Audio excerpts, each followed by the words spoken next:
자, 로마서 3장 9절부터 시작이 되어지죠. 자, 근데 이 10절을 일단 보시면은 기록되기를 의인은 없으니 하나도 없고 깨닫는 자도 없고 하나님을 찾는 자도 없다.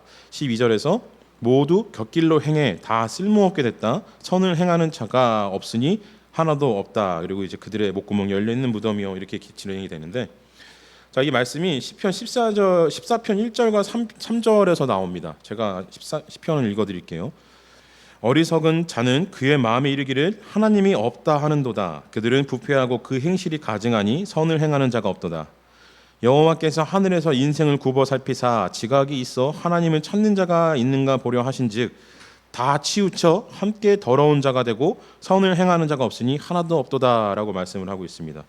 53편에서도 좀 비슷한 얘기가 나오는데요. 근데 여기 본문에서 인용한 말씀은 시편 14편 말씀을 좀 더 무게를 둬서 인용한 것으로 보입니다.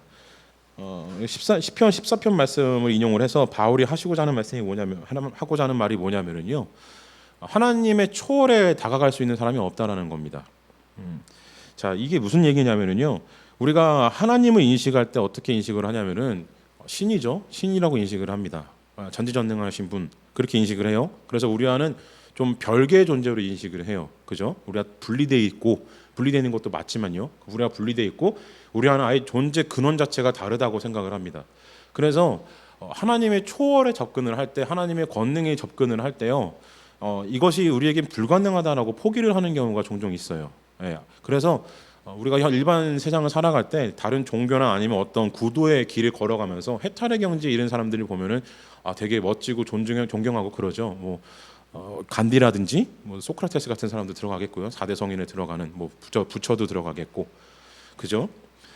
그런데 이러한 초월에 다가가는 방법에 대해서 이 하나님께서 우리에게 주신 강력한 가장 유효한 힌트가 뭐냐면요, 바로 예수님입니다.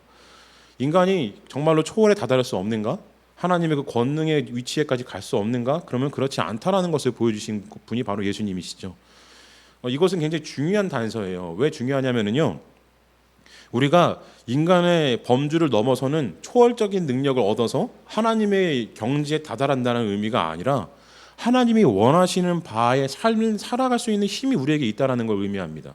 예수님이 그걸 다 여실히 보여주신 것이에요. 예수님이 당신께서 오셔가지고 인간의 모습으로 입으신 것은요, 완전한 인간으로 사신 것은 하나님의 능력을 가지고 인간으로 오신 게 아니잖아요. 완전히 100% 인간이셨어요. 똑같은 인간이셨습니다. 그냥 무력한 인간이었어요. 십자가에 달려가지고 못 박히면 고통받고 슬퍼하고 아파하다가 하나님 원망도 하고 왜 저를 버리십니까? 라고 고통스러워하셨잖아요. 인간이었어요. 100% 인간이셨습니다. 근데 그 인간께서 어떻게 하셨나요? 십자가에 달려 죽기까지 그 모든 걸 감당을 해서 이겨내셨잖아요. 그리고 부활을 하셨습니다. 이걸 통해서 보여주시는 것은요, 우리가 이 의를 행하고 선을 행하는 데 있어서 우리에게는 그걸 할 수 있는 능력이 있다라는 거예요. 그건 굉장히 긍정적인 얘기이기도 한데, 반대로 생각하면은요, 그런 힘과 능력이 있는데 의와 선을 행하지 않으면 어떻게 되는가? 그 죄가 더 크다라는 겁니다. 그래서 시편 기자에서 다윗이 그렇게 얘기를 하고 오늘 바울이 얘기하는 것도 똑같이 깨닫는 자도 없고 선을 행하는 자도 없고 의를 행하는 자도 없다라고 얘기를 하는 것은요, 우리 안에 그것을 심어주신 분이 하나님이신데 그 능력을 온전히 사용하지 않고 있다라는 거예요. 굉장히 충격적인 얘기죠. 우리에겐 그 힘이 있는데 하지 않다라는 거. 우리가 믿음 생활을 하게 되고 하나님을 만나게 됐을 때, 성령님을 만나고 예수님의 이름을 부르기 시작을 했을 때부터 우리는 하나님을 의지하기 시작을 해요. 대부분의 사람들이 신앙생활을 하는 이유가 의지할 바를 찾기 위해서 하나님을 찾죠. 그래서 하나님 앞에 나와서 고백을 할 때, 하나님, 제 안에 있는 이 취약한 본성들을 좀 고쳐주시옵소서라고 기도를 합니다. 하나님 도와주세요. 이 말씀을 잘 들으셔야 돼요. 도와주십니다. 하나님이 그렇게 만들어주시는 게 아니에요. 도와주시는 분이세요. 왜 도와주시냐면요, 우리 보혜사 성령님을 주셨잖아요. 성령님을 보혜사라고 표현을 합니다. 왜 그렇게 표현하나요? 보가 보호해 주시고 해가 은혜를 주시고, 그리고 사가 스승사자인데 이건 진짜 스승을 의미하는 게 아니라 가르쳐 주시는 지혜를 주시는 분이라는 뜻이에요. 예. 신천지 이만희가 사자를 스승사자 쓰니까 그게 인간 스승이라 선생이라 그래가지고 자신을 보혜사라고 설명을 합니다. 자기가 보호해 주겠다, 자기가 은혜를 주겠다, 자기가 가르쳐 주겠다, 이렇게 얘기를 하는 거예요. 근데 그렇지가 않아요. 성령님은 우리에게 막 어떤 문자를 떠오르게 하신다거나 강력한 영감을 주셔가지고 가르쳐 주시는 분이 아니라 은혜를 주셔서 지혜를 주심으로 인하여서 깨닫게 해주시는 분이에요. 그게 바로 보호와 은혜입니다. 다른 것들이 방해하지 못하게 막아주시는 가운데 은혜로 터득할 수 있는 지혜를 주시는 분이에요.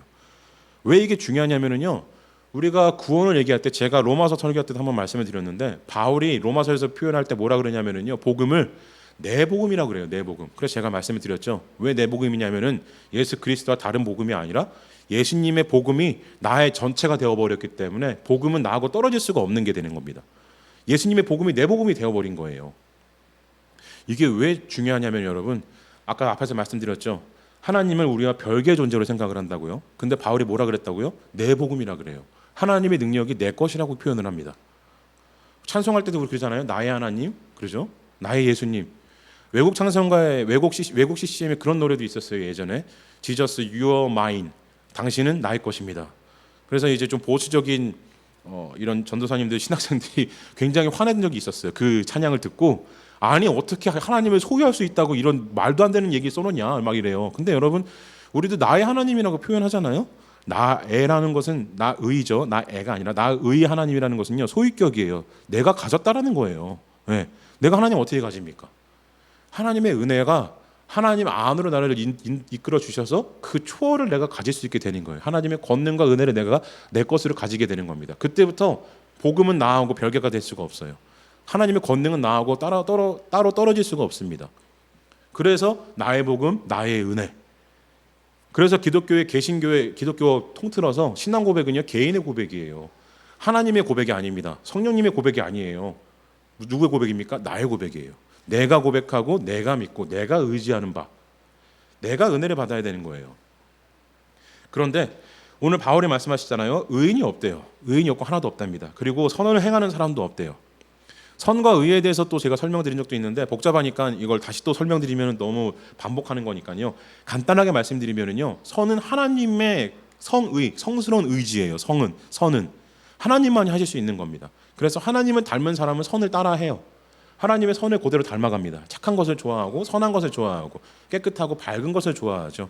그래서 그걸 선이라 그래요. 그리고 의가 무엇이냐면요, 우리를 완전하게 만들어주는 겁니다. 근데 우리는 완전하게 될 수가 없잖아요. 근데 그걸 이루신 분이 한 분 계시죠. 예수님. 그래서 예수 그리스도께서 십자가의 보혈로 우리에게 의를 주십니다. 그래서 이신칭이라 그러는 것이 믿음으로 의를 이루는 거예요. 이 의를 이루어서 무엇을 하냐? 그러면 선에 도달하는 겁니다. 하나님의 완전에 도달하는 거예요. 이것을 우리 감리교 창시자이신 웨슬리 선생님은 성결이라 그러셨어요. 성결이 아니죠. 영화라 그러셨어요. 영화. 그래서 예수님의 보혈을 덧입어서 사람이 새롭게 거듭나면은요, 성화를 통하여서 성결하게 됩니다. 그리고 하나님 앞에 갔을 때 영화를 이루게 되는 것이죠. 바로 이것이에요. 우리가 죽을 때까지 하나님을 믿고 죽고 나서도 하나님을 믿어야 되는 이유가 뭐냐면요, 바로 이것 때문에 그렇습니다. 선을 이루어서 영화를 이루어서 하나님의 그 권능 안으로 완전히 흡수되기 위해서. 흡수된다는 걸 착각하시면 안 돼요. 흡수돼서 내가 사라지는 거 아닙니다. 만약에 흡수되어서 내가 사라지는 거면은요, 하나님 지금도 그렇게 하실 거예요. 성령님이 우리에게 주셔가지고 내 이성과 내 지성을 다 뺏어가실 겁니다. 그리고 그냥 맹목적으로 몰두하게만 하실 거예요. 근데 그렇지 않잖아요. 우리의 이성 살아있고 우리의 생각도 살아있어요. 영혼도 살아있습니다. 왜 그런가요? 인격적인 하나님은요, 우리를 그렇게 흡수하셔가지고 빨아들여가지고 완전히 그냥 맹목자로 만들어버리길 원하시는 것이 아니라 각자의 개성과 각자의 의지와 각자의 영혼을 가지고 하나님을 각자의 모습으로 사랑하기를 원하신다는 겁니다. 다양성을 인정하시는 거예요. 하나님께서는 이것을 하나로 맞추려고 시도하는 것이 바로 이제 뭐 우리가 요즘 많이 목도하고 있잖아요. 예, 뭐 파셔같이, 옛날 파시즘 같이 하나의 전체적인 통일을 이루려고 하는 그런 사람들이 많이 나옵니다. 그래서 틀리면은요, 뭐 합니까? 막 소리 지르고 욕하고 너 이단이다 맨날 이러는 거예요. 자기하고 다르다는 이유만으로. 틀린 게 아니죠. 다르다는 이유만으로. 기가 막힌 거예요. 자, 그런 사람들이 누굽니까? 하나님도 하지 않으시는 일을, 하나님도 하나를 묶으려고 하지 않으시고 각자의 개성을 인정해 주시는데 모든 사람을 하나를 묶어가지고 자기의 입맛에 맞는 사람으로 만들려고 하는 사람들을 뭐라 그러냐? 18절에 보시면은 그들의 눈에는 하나님을 두려움이 없다, 이렇게 표현을 하고 있습니다. 하나님을 두려워하지 않는 거예요. 광화문에서 요즘에 시위하는 모 목사 있죠. 예, 실명 얘기하면 또 명예훼손으로 고소할까봐 제가 실명은 얘기 못 하겠는데 그 사람 무슨 얘기했어요? 거기서 하나님 죽어 이랬죠. 예, 제정신이 아니에요. 정말로 쌍욕이 여기까지 올라왔어요. 하나님 죽어 이런 소리를 했어요. 하나님을 두려워하질 않아요. 저도 하나님 되게 좋아합니다. 하나님 정말 사랑해요. 하나님한테 미쳐 있어요. 예수님 너무 좋아요. 말로 표현할 수 없을 정도로 좋습니다. 지금 저희 딸들 있고 가족도 있지만 하나님이 만약에 부르셔가지고 야, 너 딸들이 있는데 자식들이 있고 너의 아내도 있는 사랑하는 아내도 있는데 내가 오늘 너 부를 테니까 천국에 올래? 거기 남아가지고 그 가족들하고 살래? 그러면 저는 천국 갈 겁니다. 미안해요 사모님. 천국 갈 거예요. 예. 가는 대신에 부탁하겠죠. 하나님 데려가는 대신에 안 힘들게 해주세요. 예. 그렇게 해주셔야 돼요. 그러고 가겠죠. 근데 갈 겁니다. 천국에. 예. 하나님 너무 좋아요. 그런데 동시에 제가 또 뭘 말씀드리려고 하냐면요. 하나님 너무 사랑하고 너무 좋아하는데 또 한편으로는 너무 무서워요. 정말로 무섭습니다. 가끔씩은요 밤에 잠을 못 자요. 귀신이 무서워서 잠을 못 자는 게 아니라 어떤 이 삶의 두려움이 밀려서 잠을 못 자는 게 아니라 하나님이 무서워서 잠을 못 잘 때가 있어요. 내가 이렇게 살아도 되나? 내가 이러면서 교회 담임자라고 내가 할 수 있나? 이래서 두려움 때문에 잠을 못 잘 때가 있습니다. 하나님 보고 계신다는 생각에 너무 무서워요. 함부로 할 수가 없습니다. 하나님 너무 사랑하지만 함부로 할 수가 없어요. 그런데 하나님을 두려워하지 않는 자들은 뭐라 그래요? 하나님 죽어? 이런 소리 하고 있는 거예요. 세상에 어떻게 하나님한테 그럴 수가 있어요? 말이 안 되는 겁니다. 사랑과 개념 없는 걸 구분을 못해요. 예. 완전히 자기 의의에 심취해버려서 자기 자신에게 취해버려가지고요 하나님을 두려워하지도 않는 겁니다. 자신을 하나님처럼 여기는 거예요. 이단 교주하고 다를 바, 사이비 교주하고 다를 바가 뭔지 모르겠어요. 그게 바로 18절에서 말하는 하나님을 두려워함이 없다라고 말하는 겁니다. 자, 그러면 우리가 이 하나님을 두려워함을 얻기 위해서는 무엇을 해야 되냐? 이제 그 얘기를 바울이 계속해서 말씀을 하십니다. 그런데 처음에 꺼내시는 말씀이 뭐냐면은요. 19절의 말씀에 보시면은 율법이 말하는 것은 율법 아래에 있는 자들에게 말하는 것임을 우리는 압니다. 이는 모든 입을 다물게 하고 온 세상이 하나님의 심판 아래에 있게 하려는 것입니다. 그러므로 율법의 행위로는 하나님 앞에서 의롭다는 인정을 받을 육체가 없습니다. 율법으로는 죄를 깨달을 뿐입니다. 라고 말씀을 하고 있습니다. 이게 간단하게 말씀드리면은요. 인간의 방법으로는 하나님께 의롭다고 선택받을 수 없다라는 거예요. 인정받을 수 없다라는 겁니다. 율법이 무엇입니까? 이스라엘 민족이 성경을 확립하기 전부터 존재했던 게 율법이에요. 이스라엘 민족에게 구원의 도구로 사용되어졌던 것이 바로 율법입니다. 오늘로 치면 복음이에요, 복음. 근데 복음이요, 여러분. 그 구약의 복음이 인간을 의로 이끌지 못한대요. 물론 신약의 복음은 다르죠. 예수 그리스도의 보혈이 있기 때문에. 예. 그런데 구약에서의 율법은요, 그 힘이 없답니다. 왜 그렇습니까?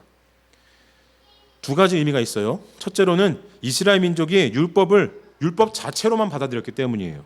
그 내면에 있는 하나님의 진정한 복음을 발견하지 못한 거예요. 그 복음이 무엇입니까? 하나님 사랑하고 이웃 사랑하는 가운데 이스라엘 민족을 선민으로 선택하신 그 사랑을 온 민족에게 전파하는 영향력을 끼치는 게 하나님의 첫 번째 뜻이었어요. 두 번째는 무엇입니까? 이 이스라엘 민족이 율법을 행위로 바꿔버렸습니다. 하나님의 율법을 주셨을 때는요, 이 한계를 주신 거예요. 한계를 주신 겁니다. 이 범주 안에서만 존재해라 이게 아니라요. 여기 안에만 있으면은 너네가 악을 행하지 않게 될 것이다. 이 힌트를 주신 거예요. 도와주신 겁니다. 그러니까 이걸 안 지키고 나를 믿어. 이걸 안 지키고 복음을 전해. 그러면 내가 너희에게 의와 선을 주겠다. 이뤄주겠다. 이 약속을 하신 거예요. 근데 이스라엘 민족이 이걸 놓쳐버려요. 율법 자체가 중요하고 율법을 행하는 것 자체가 중요하다라고 얘기를 하게 된 거고, 그렇게 돼서 율법 조문을 만들기 시작해서 그것을 맹신하기 시작을 합니다. 바울이 이걸 깨트려버린 거예요. 율법으로는 이룰 수가 없답니다.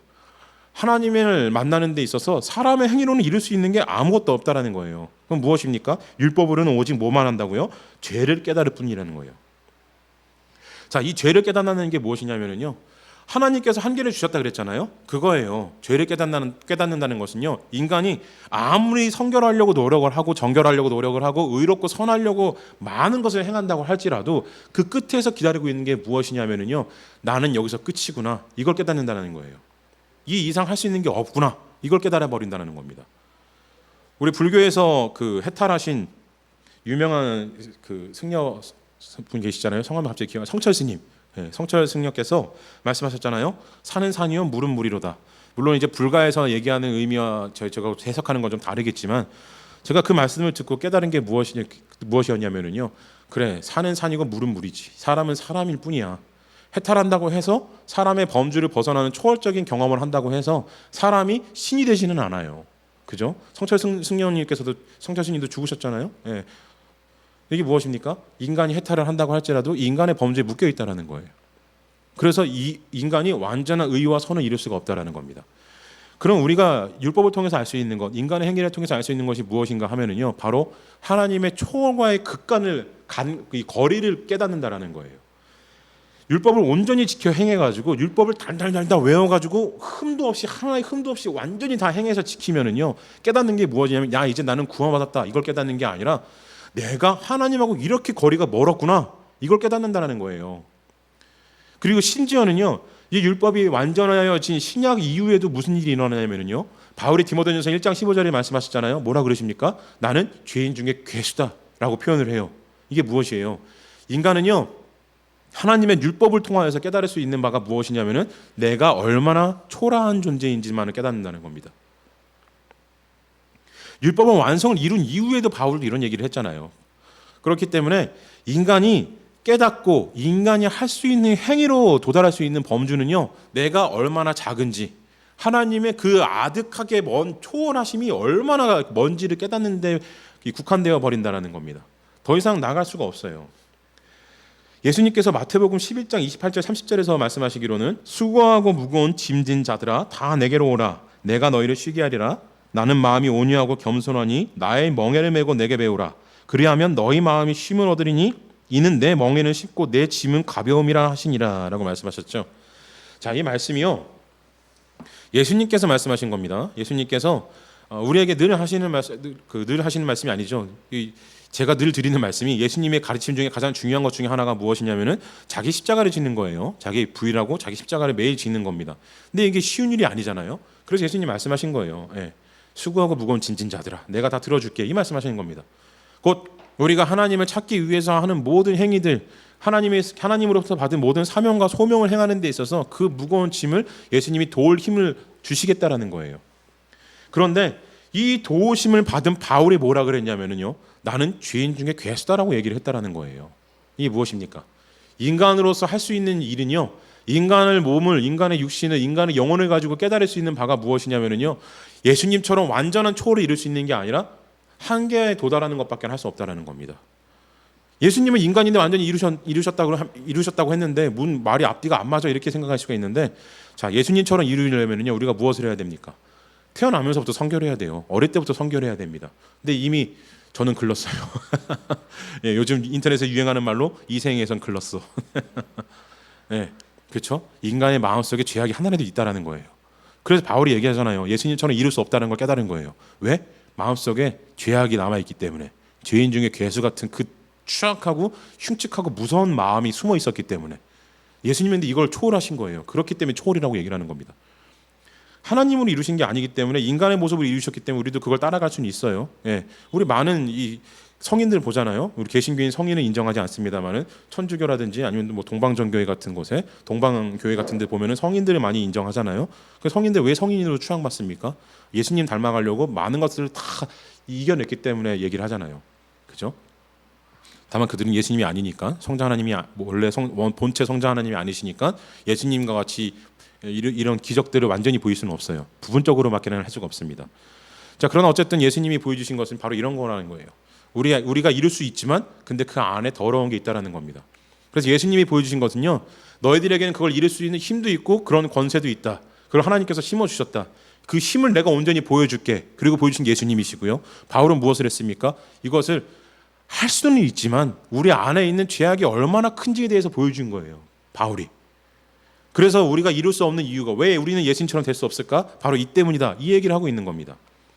그래서 인간의 행위로는요, 할 수 있는 게 한계가 있어요.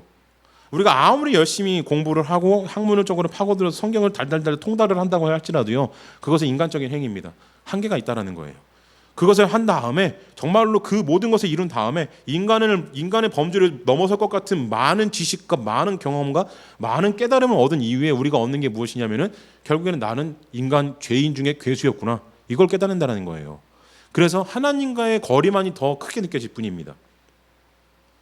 그래서 이 3장 27절을 보면은요, 그렇다면은 자랑할 것이 어디에 있습니까? 전혀 없습니다.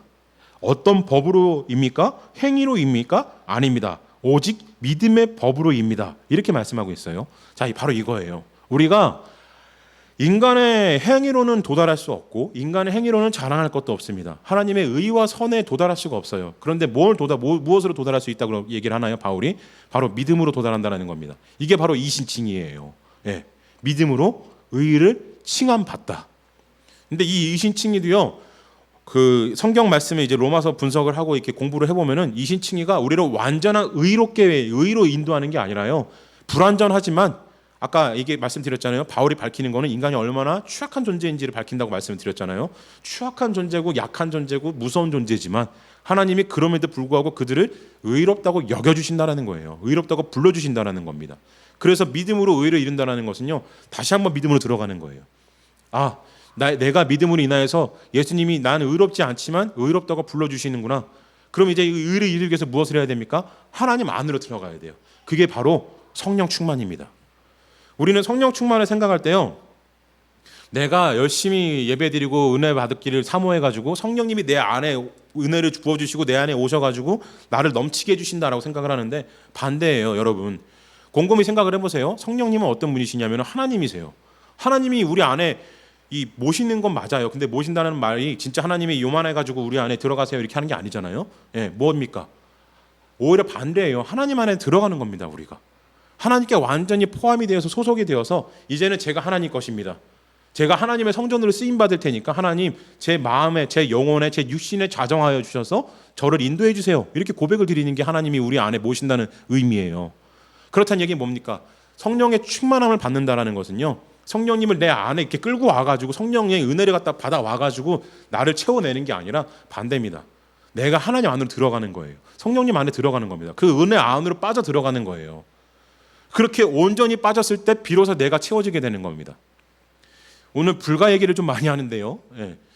달마야 놀자라는 영화 보시면은요, 그 깡패들이 도망 다니다가 도망갈 데가 없어요. 경찰이 손길이 안 닿는 곳을 찾잖아요. 그래서 어디 들어갑니까? 사찰에 들어가요. 산속에 있는 절에 들어갑니다. 거기 들어가서 뭐 합니까?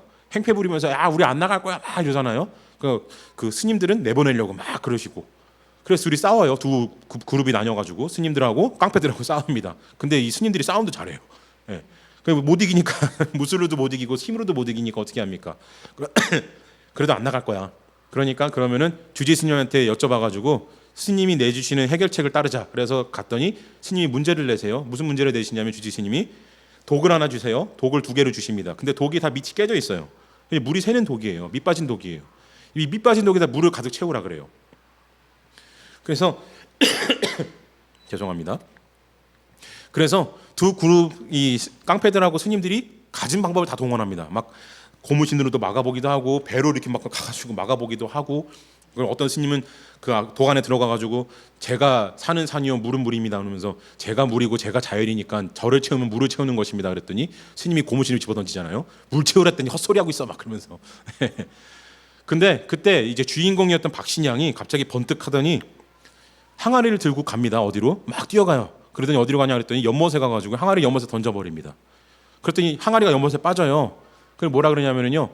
항아리가 연못에 들어가서 물이 차고 넘쳤습니다. 이렇게 얘기를 해요. 그랬더니 주지 스님이 맞았다라고 얘기를 하죠. 예. 제가 그거 영화를 보면서 깨달은 게 바로 이거였어요. 야, 저게 진짜 하나님의 은혜다. 불교 영화 보면서 저는 하나님의 은혜를 깨달았습니다. 근데 정말 그래요. 하나님의 은혜에 들어간다는 건요, 여러분. 바울이 말씀하신 것 같이 인간은요, 더러운 존재예요. 취약한 존재입니다. 죄인 중에 괴수밖에 안 되는 존재예요. 이것이 무엇인가요? 밑빠진 독이에요. 인간은 밑빠진 독입니다. 하나님의 은혜를 아무리 쓸어 담아도요, 아무리 모아가지고 그 안에 집어넣는다고 할지라도 죄에 깨진, 죄로 인해서 깨진 부분이요, 우리 그 은혜를 다 이렇게 바깥으로 흘러내버립니다. 그냥 은혜를 소비해버려요. 근데 우리가 하나님 안에 들어가면 어떻게 됩니까? 넘쳐나요. 차고 넘치기 시작을 합니다. 바로 이거예요. 밑빠진 독인 우리를 하나님의 연못에 던져버리는 것. 연못도 아니죠. 하나님의 바다에 던져버리는 겁니다. 그렇게 되면 은혜가 차고 넘치게 되는 거예요. 그게 바로 믿음입니다, 여러분. 믿음은요, 우리가 이루는 것처럼 보여요. 근데 우리가 이루는 게 아니라, 내가 이루는 게 아니라요, 하나님께서 이루어주시는 겁니다. 앞에서는 내가 하는 거라며. 그렇죠. 바로 이게 이신칭의 이게 오묘함이에요. 내가 믿어서 의로움을 받는데 그 의로움 인해서 뭐합니까? 하나님의 선하심으로 들어가는 거예요. 예, 하나님의 선하심에 포함되어 버리고 흡수되어 버리는 겁니다. 이렇게 나를 하나님께 드리는 거예요. 이게 바로 막 십자가에 달려 죽는 것만이 아니라 23절 말씀을 보면은요, 로마서 3장 23절 말씀을 보면은 모든 사람이 죄를 지었으므로 하나님의 영광에 이르지 못합니다라고 말씀을 하고 있죠. 바로 그거예요. 영광에 이르지 못해요. 예, 밑빠진 독이기 때문에 이르지 못합니다. 인간의 행위로는요, 한계를 확인할 뿐이에요. 초월했다고 생각했지만 그 초월에서 끝나버립니다.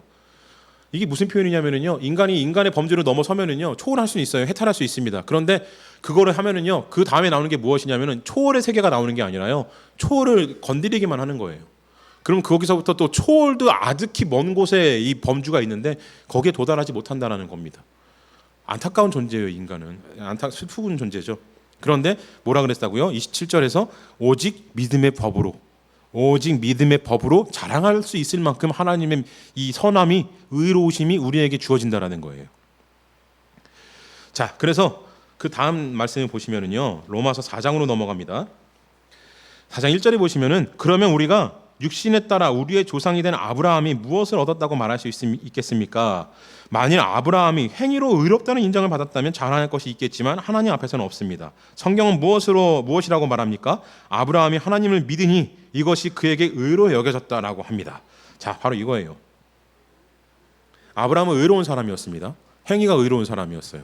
하나님의 사람들을 알아볼 수 있을 정도로 믿음이 좋은 사람이었습니다. 착한 사람이었어요. 조카를 구하기 위해서 자기 키우던 군인들, 가솔들을 아끼지 않고 끌고 가가지고 전쟁을 목숨 걸고 해요. 그리고 구해내요.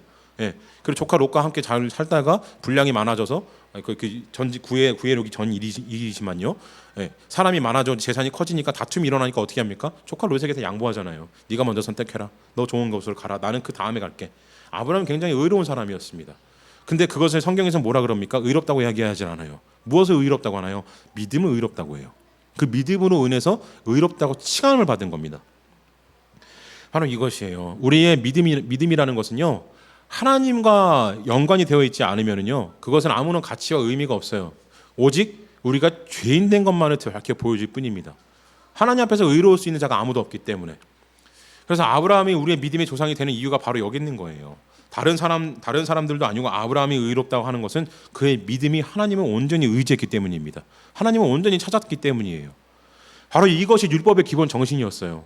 율법을 통해서 알기를 원하셨던 것은요, 하나님을 의지하는 것이었습니다. 근데 이스라엘 민족은 자기들의 의로움을 드러내길 원했고 자신들이 선민임을 자랑하길 원했죠. 그래서 선택받은 민족이라는 자부심이 지금도 굉장하잖아요. 하나님 그걸 원하시지 않으셨다라는 거예요.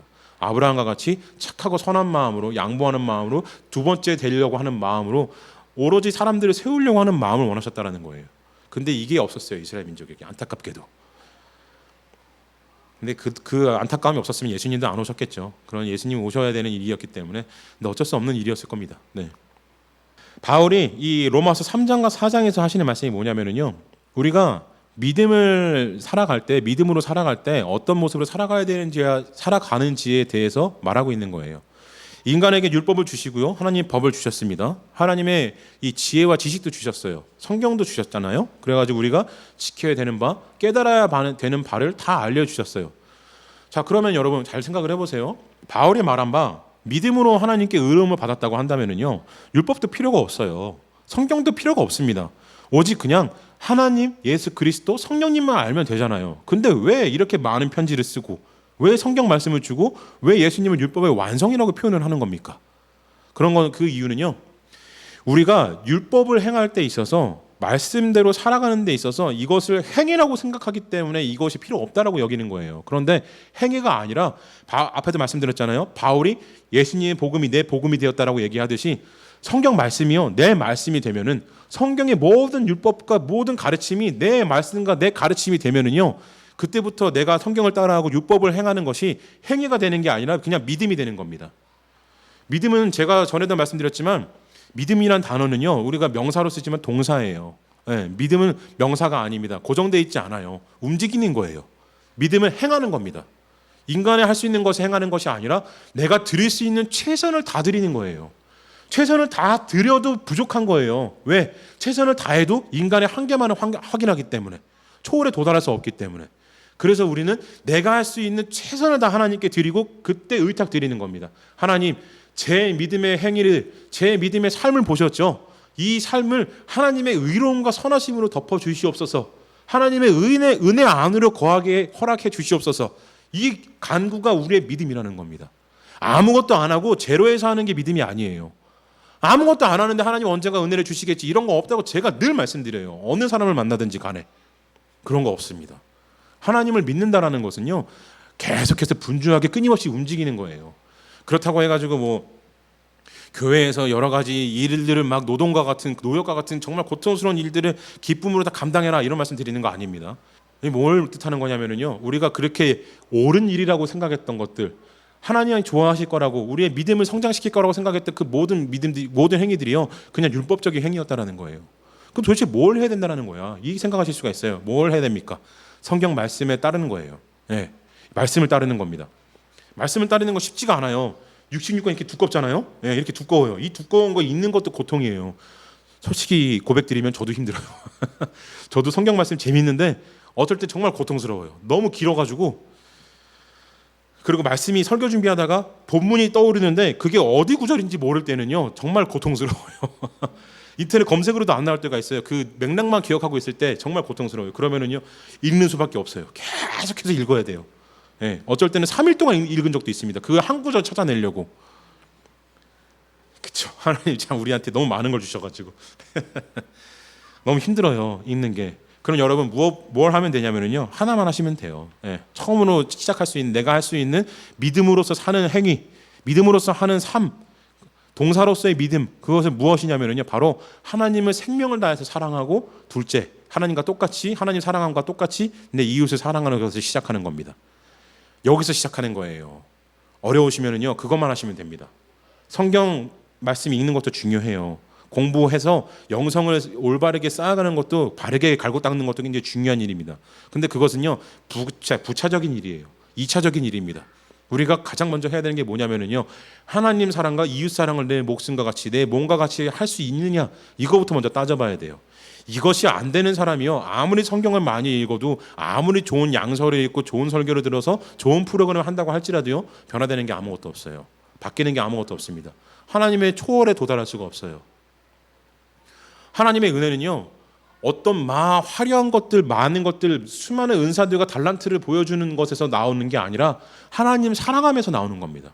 이웃 사랑하면서 나오는 거예요. 이것이 없이는 아무것도 되지 않아요. 그게 기초기 때문에. 기초의 털을 올바르게 닦지 않으면 어떻게 돼요? 비바람 불면 다 무너진다고 예수님 말씀하셨잖아요. 바로 이거예요. 하나님 사랑과 이웃 사랑이 우리의 털을 단단하게 쌓는 가장 기초적인 행위입니다. 이 일이 바로 율법을 넘어서는 율법이에요. 율법의 완전입니다. 예수님 말씀하신 거잖아요. 그죠? 예. 서기관들과 다투실 때, 이 율법학자들과 다투실 때 율법의 가장 중요한 게 무엇입니까? 라고 예수님을 시험에서 물어봤을 때 예수님 당당하게 대답하셨잖아요. 첫째로는 주 너의 하나님을 너의 생명과 힘과 온 힘과 생명을 다해서 사랑해라. 둘째도 이와 같으니, 그와 같으니 너의 이웃을 너의 몸과 같이 사랑해라. 이 정말 중요한 말씀입니다. 여기서 시작하는 거예요. 여기서부터 우리의 믿음이 의롭고 선하게 불려짐 받게 되는 겁니다. 하나님의 은혜 안으로 들어가는 거예요. 사랑하는 성도 여러분, 우리의 행위는요 그냥 굉장히 무의미할 수도 있어요. 예, 아무런 의미가 없어 보일 수도 있고 가치가 없어 보일 수도 있습니다. 그런데 이것이요 정말로 간단한 방법 하나예요. 하나님을 목숨을 걸고 사랑함으로 인하여서 의미가 생기기 시작을 하는 거예요. 예, 아무 의미 없는 이름이 그가 불러줌으로 인하여서 내 이름이 의미를 가지게 되었다. 제가 갑자기 생각이 잘 안 나는데, 고등학교 때는 외우고 다녔었는데, 그와 같이 내 의미 없는 몸짓 하나가 하나님은 목숨 걸고 사랑하기 시작을 하니까 그때부터 의미가 생기기 시작을 하는 거예요. 아무런 가치 없다라고 평가절하되었던 내 삶이 하나님이 함께 하심으로 인하여서 내 삶이 이제는 하나님이 의롭다고 하시는, 전지전능한 신께서 의롭다고 불러주시는 삶이 되어버리는 겁니다. 내 가치를 누가 높여주는 거예요? 내가 높이는 게 아니에요. 하나님이 높여주십니다. 우리가 하나님의 율법의 완성에 도달하기 위해서는요, 완전한 율법에 도달하고 하나님의 초월에 도달하기 위해서는 우리가 할 수 있는 일을 찾아내는 것이 아니라 우리가 지금 있는 그 자리에서 다시 한번 우리의 사랑의 고백을 하나님께 드리는 겁니다. 정말로 생명을 드리겠다는 고백을 하나님께 다시 한번 드리는 거예요. 생명을 드린다는 고백도 쉽지는 않죠. 예. 저도 고등학교 때부터 하나님께 생명 드립니다, 생명 드립니다, 목숨이 아깝지 않습니다 그랬는데, 당장 죽는 병도 아닌 신장이 나빠지니까 바로 하나님 왜 이러십니까? 이렇게 얘기 나오듯이 어려워요. 쉽지 않은 일인 거 저도 압니다. 그런데 하나님이 그런 우리의 모습도 다 알고 계시다라는 겁니다. 그래서 밑빠진 독이지만 은혜로 불러주시는 거예요. 은혜로 가득 차고 넘치게 해주시는 겁니다. 어느 날에는 변화될 거를 기대하시면서, 우리가 하나님의 그 의로움에 도달하기를 기대하시면서, 우리는 하나님의 정말로 귀한 자녀들이에요. 하나님의 의로움과 선하심에 도달하기를 기다리고 계시는 겁니다. 사랑하는 성도 여러분, 그 의로움과 선하심에 도달하십시오. 오늘 고백하심을 인하여서 오늘 다시 한번 하나님께 내 생명을 드린다는 고백을 통하여서 그 의로 도달하는 그 여정을 다시 한번 새롭게 하셨으면 좋겠습니다. 그래서 생명을 다해서 하나님 사랑하시고 그와 같이 이웃 사랑하심을 인하여서 하나님께 칭찬받으셔서 바울이 말씀하신 바 죄악된 존재로서 남아버리는 것이 아니라 이신 칭의로 인하여서 의로운 존재들이 되셔서 하나님께 칭찬받고 하늘 상급이 엄청나게 많으신 여러분들 되셨으면 좋겠습니다. 그렇게 하나님이 여러분을 통하여서 큰 하나님 나라 이루시길 진심으로 축원드립니다. 아멘.